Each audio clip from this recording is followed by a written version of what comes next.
Welcome back to the channel. So in today's video, we're talking about what actually makes a good setup on the charts and how I personally filter trades and the exact checklist that I use to identify high probability opportunities within the market. Because a lot of traders don't struggle with actually finding setups. They struggle with finding good setups, highly profitable setup. So I've broken it down into a simple 5-box framework you can use every time you open your charts. So let's get into it. So whenever I'm analyzing the market, I always start by identifying my edge. That means whatever your trading model is, your strategy, your playbook, your approach, that has to come first, because without that edge, everything else becomes random and you're just gambling in the market. And once I know what I'm looking for, that's when I move into my checklist. And the first box is this: market structure and directional bias. I need to understand what the market is doing overall. Are we bullish, or is our bias bearish? Are we ranging, or are we trending? If I don't understand the direction, I'm not trading. It's as simple as that, to be honest with you. Number 2 is higher time frame to lower time frame correlation. This is where most traders go wrong, and is where I went wrong to begin with as well. You can't just take a 5-minute setup in isolation long term. I always want my higher time frame and lower time frame to align. So for example, if the 4-hour is bullish, I want my 15-minute or 30-minute to show bullish behavior as well. When both time frames are telling the same story, that's when probability increases. But if they're conflicting, then what am I going to do? Well, I'm going to stay out, because confusion in structure usually, I've found out, leads to bad entries.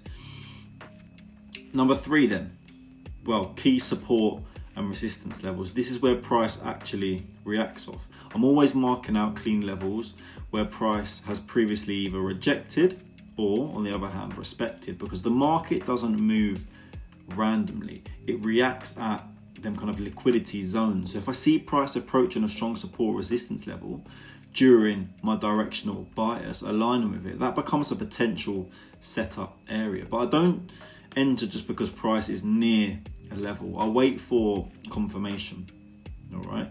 Number 4 then, clean ranges and liquidity. Now I zoom out and always ask myself, if the market is messy, why am I trading? I need it to be clean. Clean ranges are important because they show me where liquidity is resting, and it gives it kind of a clean route for price to travel in. If price is ranging clearly, I know where the highs and lows are, and that gives me a roadmap of where price is likely to move next, as long as the range is clean. Most of the time, price wants to target liquidity, not randomly move in between. So I use that to my advantage.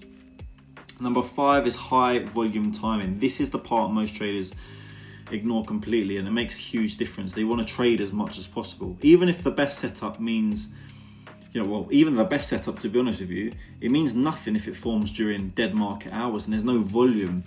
I specifically want my setups, to happen during high volume sessions, high volume times. For me, that's usually London Stock Exchange Open, New York Stock Exchange Open, and potentially Asian if I'm up, because that's when institutions are active, liquidity is flowing, and real movement is actually happening. Without volume, setups just don't follow through the same way. Then you're not in and out of a trade. You're either waiting for longer, or you'll find that you typically lose. Now here's how all of this comes together. Let's say I have a bullish market structure, higher time frame and lower time frame are aligned. Price is reacting at a key support, let's say, and there's clean range with clear liquidity, and it's during a high volume session. That's when I'm interested. Not before, not during, confusion, only when all 5 boxes are actually checked off. So you have to be patient and disciplined to wait for them 5 boxes. And here's something important most traders overlook. It's not about finding more trades ever. It's about filtering out the bad ones. Because once you start applying structure, patience and timing and discipline, you actually realize you don't need to trade often. That's the whole point of trading. You just need to trade the right moments. So the goal of this checklist isn't to make you overthink every setup. It's to give you that clarity that we all want as traders. So when you're on the charts, you're not guessing anymore. You know, I'm sick of guessing. You're executing with a plan, all right? You plan the trade and you trade the plan.